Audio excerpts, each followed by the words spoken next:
دعواهم فيها سبحانك اللهم وتحيتهم فيها سلام وآخر دعواهم أن الحمد لله رب العالمين. جوه لسانك. طب عشان تنطق كلمه 10 حروف 180 حركه، كلمه الحمد لله كام حرف؟ 10 حروف، يبقى لسانك بيتحرك فيها 180 حركه. يبقى بتقول الحمد لله مره، ربنا بيديك في لسانك بس 180 نعمه، هتعوضها ازاي؟ وهتكافئ ربنا على نعمه ازاي وامتى؟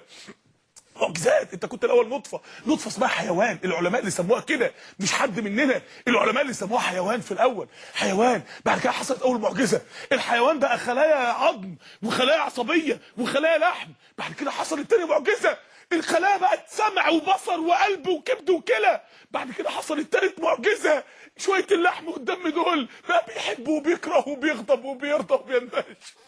بعد كده حصلت رابع معجزه، بقى بيقدر يكتب شعر ويألف ويعبر عن اللي بنفسه ويمسك القلم يكتب كلام ايه يا جماعه ده؟ ايه ده؟ وكل ده كان في الاصل حيوان منوي. اقسم الشاشه نصين، نص فيه الحيوان المنوي ونص فيه خطيب واقف بيخطب ونص فيه شاعر قاعد يكتب قصيده حب ونص فيه واحد حماسي زعيم امه بيخطب في امته ونص فيه واحد اقسم الشاشه عشان تعرف رحمه الرحمن لما نزلت على الحيوان المنوي خلته ايه؟